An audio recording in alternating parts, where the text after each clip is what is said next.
Hi, my name is Ferdia. I'm a designer here with thoughtbot. And today I'm going to walk through the first few exercises of a product design sprint. Now, if you're here, I presume you're already interested in a product design sprint. There are some steps you need to have taken before watching this video, and they'll be detailed somewhere on design.thoughtbot.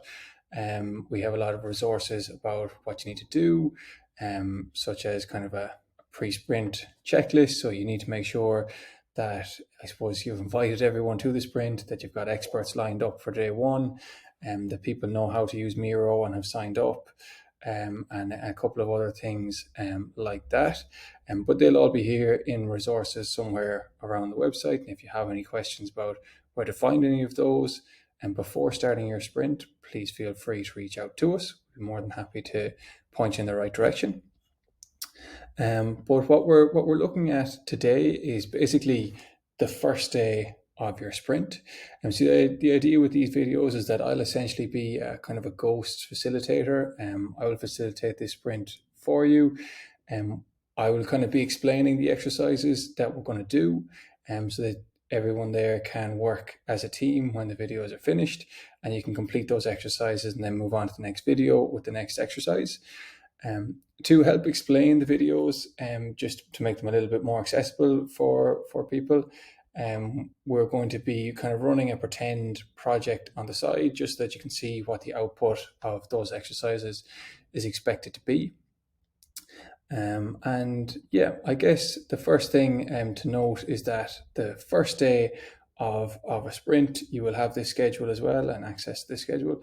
But the first day of a sprint is all about trying to understand the user problem. We're not really looking to delve into solutionizing or trying to come up with product ideas at this stage. It's all about trying to understand what the user goes through. So we have a scheduled breakdown of what we're going to be going through today. So just to give you an idea, we're going to start off by kind of setting a goal and some sprint questions. So the idea here is to try to answer those questions of why are we doing this sprint? What is the what are we hoping to get by the end of this, or why are we making this product or doing this project in general? The second exercise we'll be doing is kind of making a very high level map.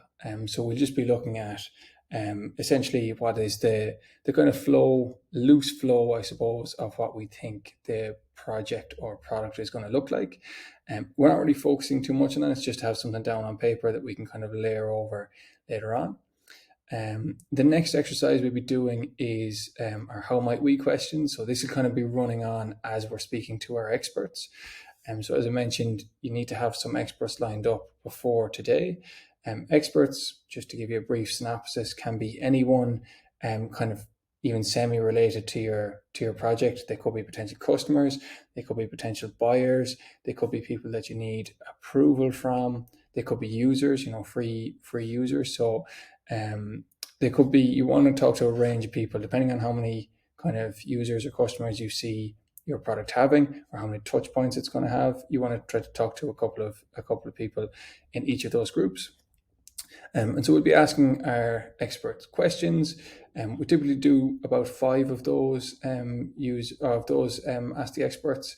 Five would be kind of the main goal. They generally last about 15 to 30 minutes each. It's just a kind of a conversation, and we have some tips around what to ask them. But as we're asking our questions, we'll jot down some how might we questions, and that's just to put together the thoughts of the team as we're speaking to our experts. We'll then organize and vote on those how might we's before we kind of pick a target.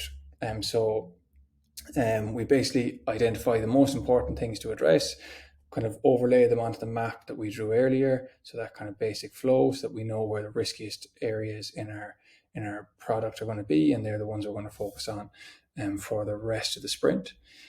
Okay, so now that we've got an overview of what to expect on day one, and we've completed everything on the pre-sprint checklist, we're ready to start sprinting.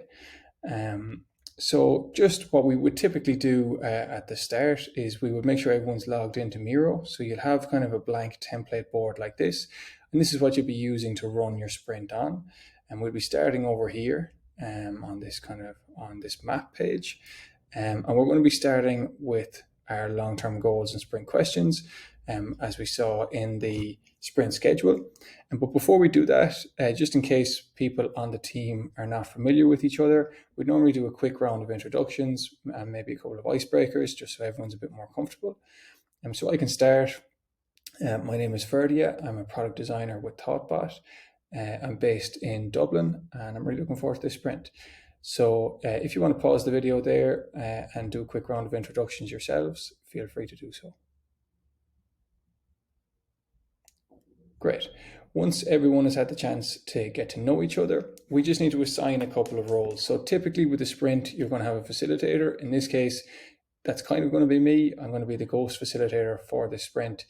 There may be someone that needs to take charge in a couple of scenarios that might crop up, but for the most part, the facilitator just walks through the exercises and explains what's going on and answers questions if needed. Another key role that we're going to need is a timekeeper. So I'm looking for someone to volunteer as a timekeeper from your group. As you can see from the sprint schedule, we do have the day kind of laid out according to time. And it's quite important that we stick to that because sprints are busy, people can get tired. So you need someone kind of constantly keeping an eye on the clock and making sure everything is time boxed correctly so that we get the work done in the allotted time. So if somebody could volunteer to be timekeeper, that would be great.